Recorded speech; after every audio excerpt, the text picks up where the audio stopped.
तो फ्रेंड्स, आज की इस वीडियो में मैं आपके साथ सोलोना की ब्लॉकचेन का एक और newly launch best meme coin share करूंगा, जो कि अभी जो है वो एक समझ लें कि बहुत सारी एक्सचेंजेस के ऊपर भी लिस्टेड नहीं हुआ। ठीक है, और उसके साथ इसका मार्केट कैप जो है वो बहुत ही लो है। ठीक है, तो अगर इस मार्केट कैप से ये कॉइन जो है वो 50 या फिर 100 मिलियन का भी अगर मार्केट कैप यहाँ पर अचीव कर लेता है, तो ये कॉइन जो है हमें 50 से लेकर 100x तक का जो है वो यहाँ पर रिटर्न दे सकता है।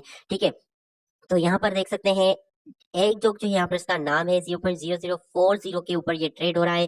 ठीक है, और 12% है जो पिछले 24 घंटे के अंदर ये पंप हुआ है। किस एक्सचेंज से बाय कर सकते हैं, कितनी अमाउंट का करना चाहिए, मैंने खुद भी इसको होल्ड किया हुआ है या नहीं, आगे चल के आपको बताता हूँ। लेकिन सबसे पहले यहाँ पर आप देख सकते हैं कि पिछले 30 दिन में ये 13% पंप हुआ है। 14 दिन के अंदर ये जो है ना 96% पंप हुआ है। इस तरह से यहाँ पर आप देख सकते हैं। ठीक है, मेन चीज जो है वो है इसका मार्केट कैप, जो कि अभी सिर्फ और सिर्फ $4 मिलियन का है। सिर्फ और सिर्फ $4 मिलियन का है यहाँ पर इसका जो है वो करंट मार्केट कैप है, जिसकी वजह से इस कॉइन को यहाँ पर मैंने आपके साथ शेयर किया है। क्योंकि जो ज्यादा बड़े मार्केट कैप वाले कॉइन्स है ना, उनमें प्रॉफिट्स कम होते हैं। ठीक है, जिस तरह से डोज कॉइन है। अब डोज कॉइन अगर आप बुल रन के लिए होल्ड करें तो आपको मैं नहीं समझता कि 20x से ज्यादा रिटर्न दे सकता है। लेकिन इस तरह के मीम कॉइन्स जिनका मार्केट कैप बहुत ज्यादा लो है, ठीक है, वो नो डाउट रिस्की भी रहते हैं। ऐसा नहीं कि इनमें रिस्क कम होता है, इनमें रिस्क ज्यादा होता है। लेकिन ज्यादा रिस्क के साथ ये जो है वो हमें प्रॉफिट भी बहुत ज्यादा जो है वो दे जाते हैं। इसलिए यहाँ पर कम इन्वेस्टमेंट के साथ जो है हमें बहुत बड़ा प्रॉफिट मिलता है।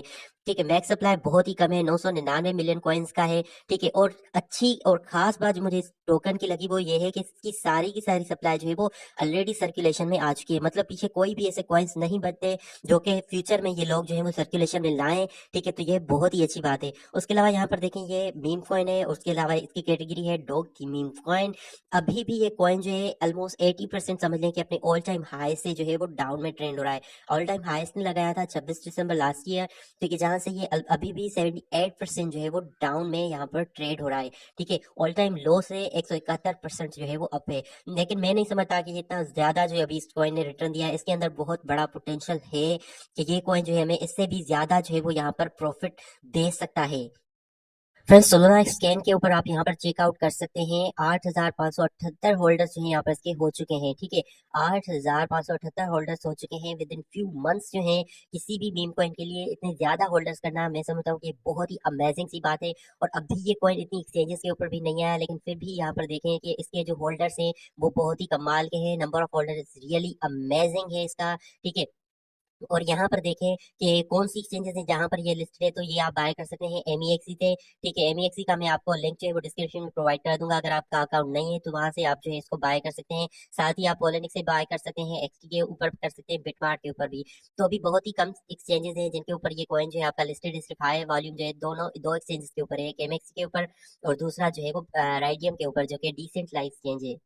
ठीक है, और फ्रेंड्स फिलहाल जो है मैंने खुद इसको बाय नहीं किया हुआ। मैंने 2-3 दिन पहले इस कॉइन को देखा था, मुझे इसके हवाले से सब कुछ अच्छा लगा, जिसकी वजह से यहाँ पर मैंने इस कॉइन को आपके साथ जो है वो शेयर किया है। ठीक है, हो सकता है आज या फिर कल तक मैं इसमें जो है वो $5 इन्वेस्ट करूँ। सिर्फ $5 का ही मैं इसको बाय करूंगा फर्स्ट स्टेप में। और अगर देखूंगा कि यहाँ से इसका प्राइस डंप होता है तो $5 का मजीद बाय करूंगा। $10 से ज्यादा मैं इसमें बिल्कुल भी इन्वेस्ट नहीं करने वाला, क्योंकि लो कैप मार्केट के लो कैप कॉइन है। अगर यहाँ से इसने पंप किया तो ये मेरे $10 जो है वो $100 में तो इजीली कन्वर्ट कर सकता है। अगर इसने पंप नहीं भी किया और मेरा लॉस भी हुआ तो सिर्फ और सिर्फ $10 का ही होगा।